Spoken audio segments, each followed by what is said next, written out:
Channel JCRT tutorial पे। आज हम पढ़ेंगे क्लास 8 का कण और कणमूल। उससे पहले चैप्टर स्टार्ट करने से पहले हम लोग देख लेते हैं कि आज हम लोग क्या सीखेंगे। देखिए, आपको स्क्रीन पे एक चार्ट दिख रहा होगा कि आज हम क्या सीखेंगे। आज हम सीखेंगे पूर्ण घन, उसके बाद सीखेंगे अभाज्य गुणनखंड, उसके बाद सीखेंगे कण एवं घनमूल निकालना, उसके बाद सीखेंगे परिमेय संख्याओं का वर्गमूल, घनमूल निकालना। तो चलिए स्टार्ट करते हैं आज का हमारा टॉपिक। देखिए, अब हम लोग अपना चैप्टर स्टार्ट करते हैं। उससे पहले मैं आपको बताना चाहूँगी हार्डी-रामानुज संख्या। हार्डी-रामानुज संख्या क्या है? तो इसका एक स्टोरी है, आपको स्टोरी सुनना पड़ेगा और समझना पड़ेगा कि हार्डी-रामानुज संख्या क्या है। चलिए मैं इसके बारे में आपको एक कहानी बताती हूँ। जैसे कि हमारे देश का एक महान गणितज्ञ हुए रामानुज है, जो कि भारत के एक बहुत ही महान गणितज्ञ हैं। ठीक है, गणित के क्षेत्र में उन्होंने बहुत ही बड़ा योगदान दिया है। तो उनसे जुड़ी एक कहानी हम लोग समझेंगे। एक बार वो उनसे मिलने एक अन्य प्रसिद्ध गणितज्ञ प्रोफेसर H.G.H. हार्डी एक टैक्सी में आए थे, जिसका नंबर था 1729। ठीक है, उनके दोस्त थे, उनका नाम था G.H. हार्डी। वो एक टैक्सी पे आए जिसका नंबर क्या था 1729 था, और वह रामानुज से बात करने लगे और बात करते करते कहे कि यह कितना ही खराब नंबर है। तो रामानुज ने उनको जवाब दिया कि नहीं, यह खराब नंबर नहीं है, यह बहुत ही अच्छा संख्या है। तो उन्होंने कहा कि कैसे? तो उन्होंने बताया अपने दोस्त को, यानी हार्डी को बताया कि यह ऐसी सबसे छोटी संख्या है जिसे दो घनों के योग के रूप में हम लोग बना सकते हैं, व्यक्त कर सकते हैं। देखो कैसे, इसको हम लोग जैसे 12 का क्यूब प्लस 1 का क्यूब के रूप में व्यक्त कर सकते हैं। 12 का क्यूब होता है 1728 और 1 का क्यूब 1, यानी इन दोनों को हम लोग जोड़ेंगे तो इन दोनों का योग से बना है ये संख्या। तो रामानुज ने उसका आंसर दिया कि दो घनमूल के योग से यह संख्या बनी है। इसलिए ये संख्या सबसे अच्छी संख्या है, यानी कि दो छोटी घनमूलों से बनी हुई है। तो इसलिए तब से इस संख्या को हार्डी-रामानुज की संख्या के नाम से जाना जाता है। ठीक है, समझ आया? तो अगर आपसे कभी भी प्रश्न पूछा जाए कि सबसे छोटी हार्डी-रामानुज की संख्या, तो हम बोलेंगे कि सबसे छोटी हार्डी-रामानुज की संख्या होगी 1729, और इसके बाद और भी संख्या होगी, जैसे कि 4104, ये भी होगी, लेकिन यह है जो कि सबसे छोटी है। और उसके बाद फिर ये है, इसी की जैसे और भी कई संख्याएं हैं, जैसे कि और भी कई संख्याएं हो सकती हैं। ठीक है, इसी तरीके से समझ आया? तो अब हम लोग सब चलते हैं, घन सीखते हैं कि घन क्या है और समझते हैं।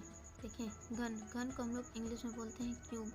मान लिया जाए कि कोई संख्या x है, x का पावर हम लोग 3 लगाते हैं तो हम बोलेंगे कि घन, यानी कि किसी संख्या को, कोई ऐसी संख्या जिसे स्वयं से 3 बार गुना करने पर प्राप्त होती है, तो वह एक पूर्ण घन है। जैसे कि 2 गुना 2 गुना 2 हम लोग लिखेंगे तो हम लोग इसे इस तरीके से भी लिख सकते हैं। ठीक है, तो हम लोग इसे इस तरीके से या इसे इस तरीके से लिख सकते हैं। और हम लोग इसे लिखेंगे तो देखो, 2 दूनी 4, 4 दूनी 8, यानी यहाँ हो जाएगा 8। यानी कि हम पूछें कि 2 का क्यूब क्या होगा, तो 8। इसी तरीके से हम लोग 1 का भी निकाल सकते हैं, यानी 1। देखो, हम लोग 1 का पावर लिख सकते हैं, 1 का क्यूब, इसे हम लोग क्यूब बोलेंगे।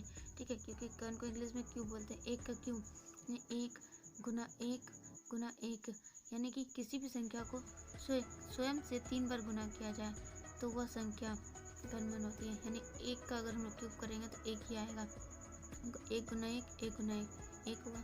जैसे कि हम लोग कोई और भी संख्या ले सकते हैं, जैसे कि 4 का पावर 3, यानी कि 4 को ही 3 बार गुना करना है। 4 गुना 4 गुना 4, तो 4 चौके 16, 16 चौके 64, इस तरीके से। ठीक है, हम लोग और भी कई बड़ी संख्याओं को ले सकते हैं, जैसे कि 9 का क्यूब करेंगे तो कितना आएगा, यानी कि 9 को ही 3 बार गुना करना है, यानी 9 गुना 9 गुना 9। अगर 9 को 3 बार गुना करेंगे तो यहाँ पे हो जाएगा 729, इसका आंसर हो जाएगा। यानी कि किसी भी संख्या को स्वयं से 3 बार गुना करने पर जो संख्या आती है उसे हम लोग घन कहते हैं, यानी कि क्यूब। अब हम लोग समझेंगे कि समघन और विषम घन किसे कहते हैं। ठीक है, समघन और विषम घन और विषम घन। समघन और विषम घन किसे कहते हैं। ठीक है, चलिए मैं इसे समझाती हूँ अच्छे तरीके से। देखो, हम लोग 1 का घन करेंगे तो यहाँ पे आएगी 1। अगर हम लोग 2 का घन करते हैं, यानी कि 2 को 3 बार गुना करेंगे तो यहाँ आएगा 8।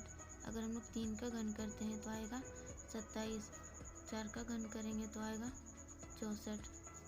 5 का घन करेंगे तो आएगा 125।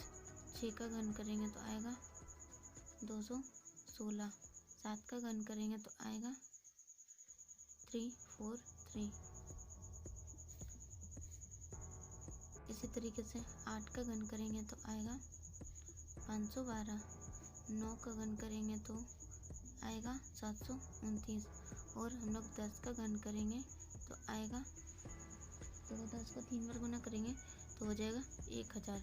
ठीक है, तो देखो, समघन और विषम घन। सम मतलब पता है ना आपको, और विषम मतलब, सम मतलब यानी कि जिसका इकाई अंक, देखो सम मतलब होता है, देखो सम मतलब जिसका इकाई अंक 0, 2, 4, 6, 8 हो। विषम घन का मतलब कि इकाई अंक 1, 3, 5, 7 और 9 हो। ठीक है, देखो समघन, इसका इकाई अंक क्या है, 1 है, तो हम बोलेंगे कि यह एक विषम घन है, विषम घन है। ठीक है, तो वह यहाँ पे 2 का क्यूब किए थे, यहाँ 8 आया, तो हम बोलेंगे यह एक समघन है। इसी तरीके से हम लोग आगे भी करेंगे। इस तरीके से 3 का क्यूब किए तो 7, इसका इकाई अंक 7 है। हम लोग इकाई अंक देखना है। ठीक है, आगे का नहीं देखना, बस यहाँ सिर्फ हमें ये वाला अंक देखना है, पीछे का अंक देखना है। यहाँ 7 है, 7 मैंने बताया कि विषम घन है, तो यहाँ हो जाएगा विषम घन। 4 का क्यूब करते हैं तो समघन। तो यहाँ से एक चीज़ हमें पता चल रहा है कि हम लोग अगर सम संख्या का घन करें तो सम आता है, विषम का घन करें तो विषम आता है, फिर सम का घन किए तो सम आया, और फिर विषम का किए घन तो विषम आया। इसी तरीके से होगा। ठीक है, समघन और विषम घन आप लोग समझ चुके होंगे। तो अब हम लोग बढ़ते हैं नेक्स्ट टॉपिक की ओर, यानी कि घनों की इकाई अंक निकालने के लिए। देखो, मैं इसमें ही समझा देती हूँ घनों का इकाई अंक क्या है। देखो, हम लोग 1 का क्यूब किए तो 1 आया, यानी इकाई अंक 1 आया। 2 का क्यूब किए तो 8 आया। ठीक है, 3 का क्यूब किए तो 27 आया, यानी कि 3 का क्यूब करने पे 7, यानी इसका इकाई अंक आ गया 7। 4 का क्यूब किए तो 64, यानी इकाई अंक आ गया 4। 5 का क्यूब किए तो 5, इकाई अंक आ गया। 6 का क्यूब किए तो 6 आ गया। 7 का किए तो 3 आ गया। 8 का किए तो यहाँ पे 5 बार यानी 2 आ गया 7। 9 का किए तो यहाँ 9 आ गया। 10 का किए तो 0। ठीक है, तो यहाँ एक चीज़ पता चल रहा है हमें कि ये तो सेम है। ठीक है, ये तो सेम आया, ये सिर्फ अलग आया, यानी सिर्फ 2 का 8 आया है, बाकी इसका 3 का 7 आया है। 3 का देखो, 2 का 8 और 3 का 7 होगा, बाकी सेम होगा, ये भी सेम, ये भी सेम, ये भी सेम, ये भी सेम। देखो यहाँ पे 8 का 2, 8 का 2, यहाँ पे देखना 8 का 2 होगा क्यूब में, और 2 का 8, यानी ये दोनों अपोजिट चलता है। ठीक है, यानी ये दोनों एक दूसरे का, 2 रहेगा तो 8 रहेगा, 8 रहेगा तो 2 रहेगा, और 3 रहेगा तो 7, 7 रहेगा तो 3। देखो 3 है तो यहाँ पे 27 आया, यानी 7 आया है, और यहाँ पे 7 हुआ है, तो यहाँ पे इकाई अंक 3 आया है। बस ये दोनों आपको याद रखना, बाकी सब सेम इकाई अंक है। ठीक है, तो अगर आपसे पूछा जाए कि कोई संख्या दे दिया जाए कि इकाई अंक बताना है, ठीक है, जैसे पूछा जाए कि इकाई अंक बताना है, आपको बताना है 2274 का क्यूब, इसका इकाई अंक बताना है। तो इकाई अंक हम लोग देखें, सिर्फ पीछे का संख्या 4 है, और 4 का क्यूब करने से क्या आता है, सेम आता है, तो हम बोलेंगे कि 4। इसी तरीके से आपसे पूछ दिया जाए कि 237 का क्यूब बताना है। देखो यहाँ पे 7 है, 7 का क्यूब क्या होता है, हमेशा 3 होगा, या 3 का 7, 7 का 3, 2 का 8, 8 का 2, इस तरीके से। तो यहाँ हो जाएगा 3 इकाई अंक, सिर्फ इकाई अंक देखना है, ठीक है। इस तरीके से हम इकाई अंक निकाल सकते हैं, ठीक है, समझ में आ गया। अब हम लोग नेक्स्ट टॉपिक की ओर बढ़ते हैं, जो है कि घनमूल यानी कि क्यूब रूट समझेंगे अब हम लोग। पर घनमूल जानने से पहले हम पहले ये समझ लेते हैं कि किसी भी संख्या का घन हम लोग कैसे निकाल सकते हैं, ठीक है। कि आपका बुक में दिया हुआ है कि 21 का क्यूब निकालना है, ठीक है, पहला में। दूसरा में बोला गया है 22 का क्यूब निकालना है। तो हम इसे कैसे निकाल सकते हैं, ठीक है।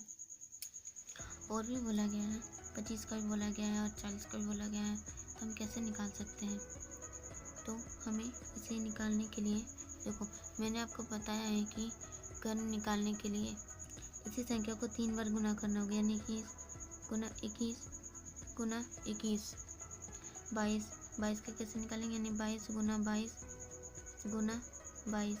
इस तरीके से हम लोग गुना करके निकाल सकते हैं।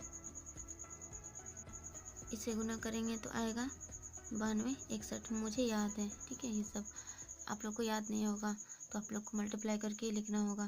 देखो इसका हो जाएगा 10, यहाँ पे 6 4 8 हो जाएगा। या तो इसके लिए एक फॉर्मूला आता है, आप वो भी याद कर सकते हो, a + b का होल क्यूब भी करके कर सकते हैं, equal to a³ + b³ + 3a² b + 3ab² करके भी कर सकते हैं। जैसे मैं एक करके बताती हूँ, 21, ठीक है। 21 को हम लोग कैसे लिख सकते हैं, 20 + 1 का होल क्यूब करके लिख सकते हैं। यानी एक जगह पे हम लोग माने हैं 20 को और b की जगह पे माने हैं 1 को। a³ यानी 20 का क्यूब वो तो पता होगा, 2 का क्यूब कर देंगे और 3 जीरो आ जाएगा यहाँ पे, ठीक है।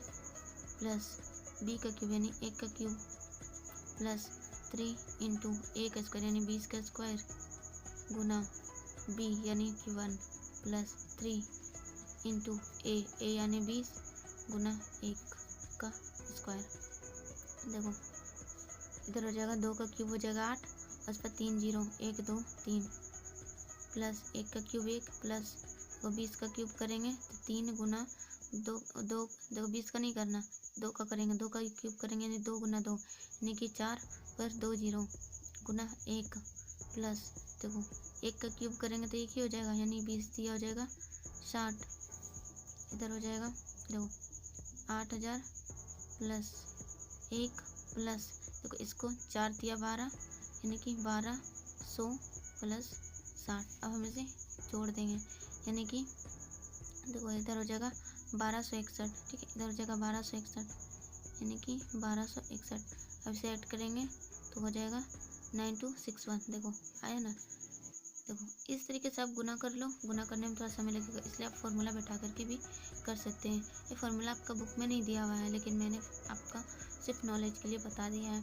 अगर याद कर सकते हो तो याद कर लो और नहीं तो फिर आगे क्लास में चल के आपको यही फार्मूला यूज़ करना होगा, तो क्यों ना अब इसे याद कर लिया जाए, ठीक है। तो अब हम लोग क्यूब रूट की ओर बैठते हैं और क्यूब रूट समझने का कोशिश करते हैं, ठीक है। फॉर्मूला भी इसमें भी लगा के आप ट्राई कर सकते हैं और भी कोई क्वेश्चन लेके आप कर सकते हो, ठीक। वो घनमूल क्या है, देखो घनमूल समझने से पहले हम समझते हैं कि इसका साइन कैसा होता है। घनमूल का साइन होता है इस तरीके से, यहाँ पे 3 लिखा हुआ रहेगा, ठीक है।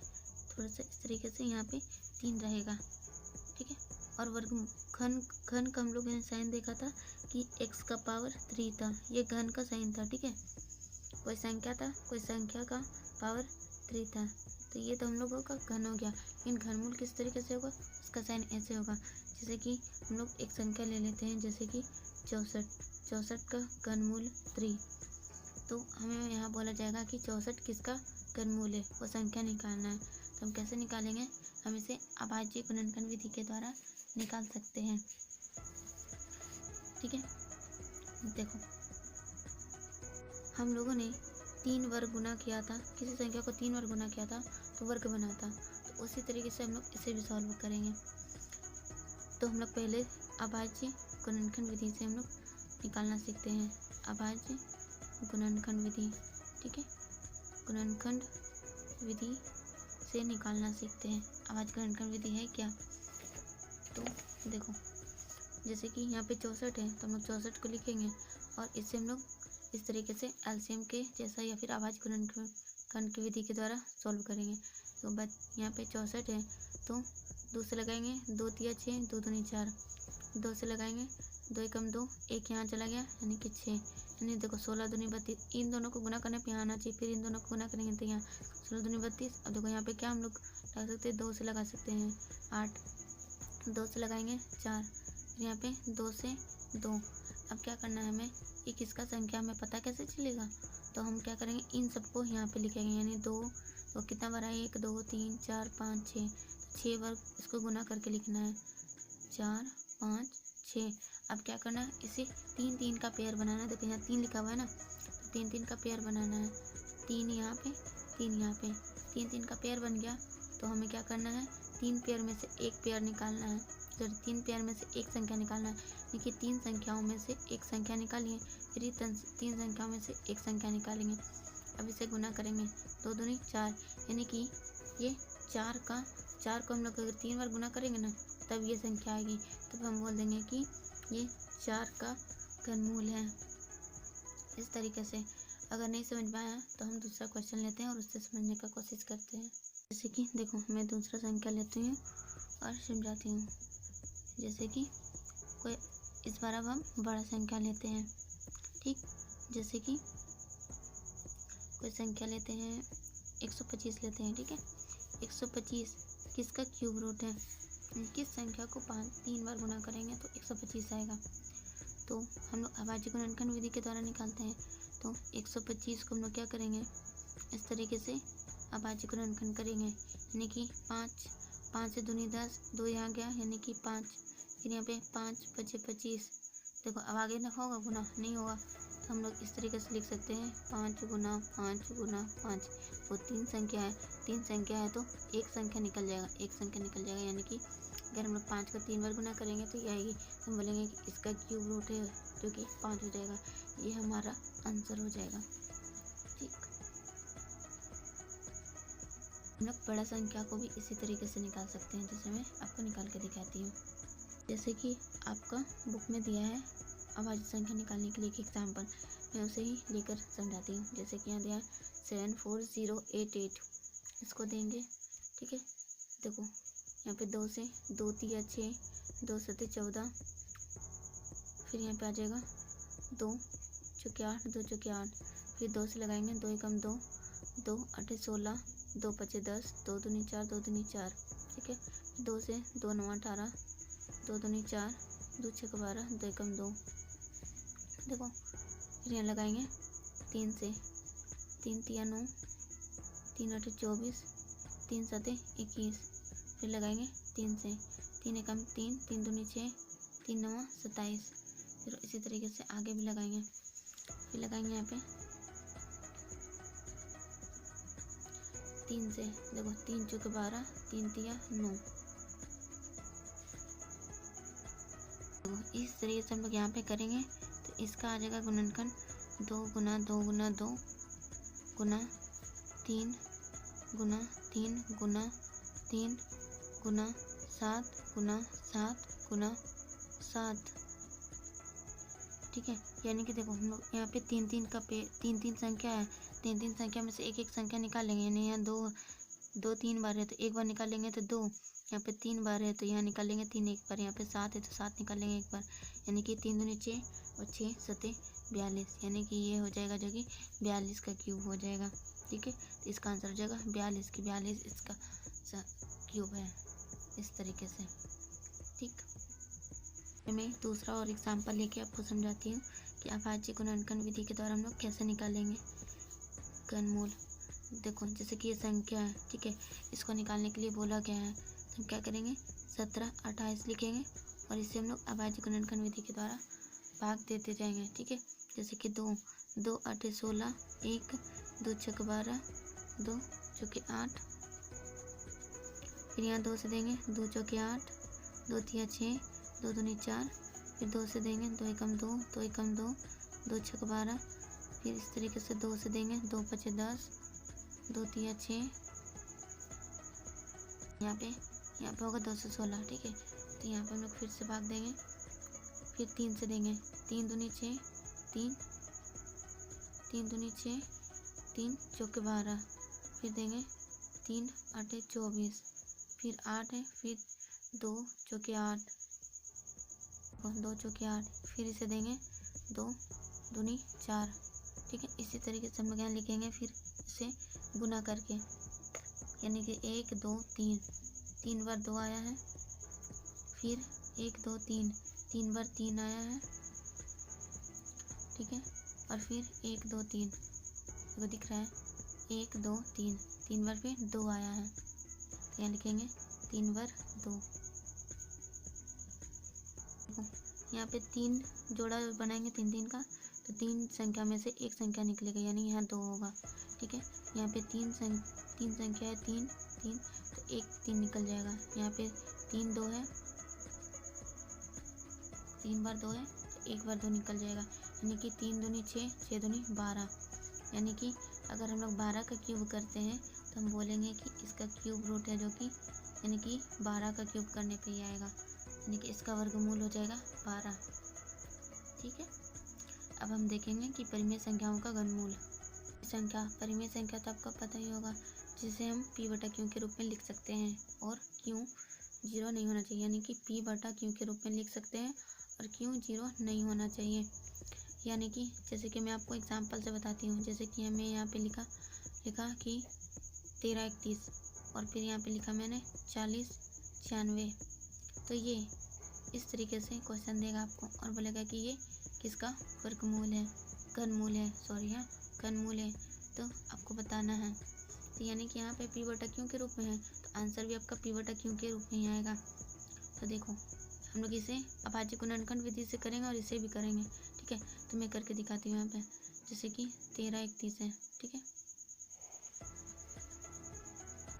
13 31, यानी कि 11 एकम 11, 11 एकम 11, 11 दूनी 22, 11 एकम 11, फिर 11 से करेंगे 11 एकम 11, 11 एकम 11, यानी कि 11 गुना 11 गुना 11, यानी कि 11 गुना 11 गुना 11 बट्टा, देखो अब 40 96 करेंगे, 40 96 को अभाज्य गुणनखंड करेंगे, तो